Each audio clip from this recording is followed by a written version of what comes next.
LPU ప్లేస్మెంట్ల రికార్డులు సృష్టిస్తోంది. Final year student 2.5 కోట్ల ప్యాకేజ్ పొందుతున్నారు. 1700 మందికి పైగా ఎల్పియు స్టూడెంట్స్ 10 లక్షల నుంచి 2.5 కోట్ల ప్యాకేజెస్ పొందారు.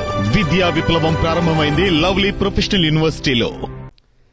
కాకినాడ జిల్లా పెద్దాపురంలో వ్యభిచార కేసును పోలీసు ఉన్నతాధికారులు సీరియస్గా తీసుకున్నారు. వ్యభిచార నిర్వాహకులతో పోలీసులకున్న సంబంధాలపై సాక్షి టీవీ ప్రసారం చేసిన కథనాలకు అధికారులు స్పందించారు. వ్యభిచార నిర్వాహకురాలు భారతితో సంబంధం ఉన్న కానిస్టేబుల్ శివరామకృష్ణ, హోంగార్డ్ శివకృష్ణను కాకినాడ జిల్లా ఎస్పీ బిందు మాధవ్ సస్పెండ్ చేశారు. అలాగే పెద్దాపురం ఎస్ఐ సునీతపై క్రమశిక్షణ చర్యలు తీసుకున్నారు. పెద్దాపురంలో ఇతర పోలీసు అధికారులపై క్రమశిక్షణ చర్యలు తీసుకోవాలని ఉన్నతాధికారులకు ఎస్పీ సిఫారసు చేశారు. మరోవైపు వ్యభిచార నిర్వాహకురాలు పై క్రిమినల్ కేసు నమోదు చేసినట్టుగా ఎస్పీ బిందు మాధవ్ వెల్లడించారు. ఆమెను అరెస్ట్ చేసేందుకు ప్రత్యేక బృందాలను ఏర్పాటు చేశామన్నారు.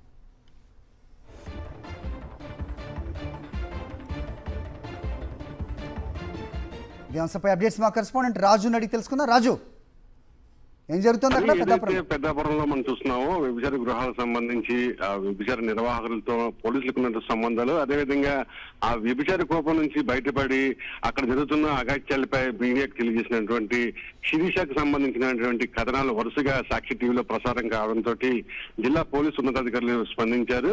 ఎవరైతే ఈ వ్యభిచార నిర్వాహకురాలు భారతితోటి కానిస్టేబుల్ సంబంధం ఉందో దాని మీద పూర్తి స్థాయి విచారణ చేపట్టారు జిల్లా ఎస్పీ బిందు మాధవ్.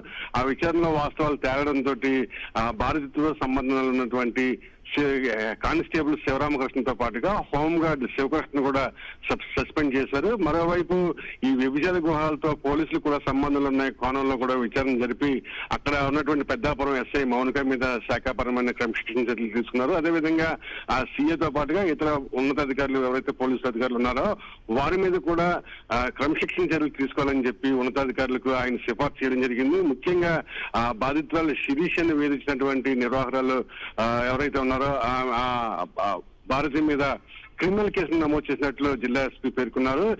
భారతి ప్రస్తుతం పరారీలో ఉంది. ఆమెను గాలించి పట్టుకునేందుకు ప్రత్యేకమైన బృందాలను కూడా ఏర్పాటు చేశాము.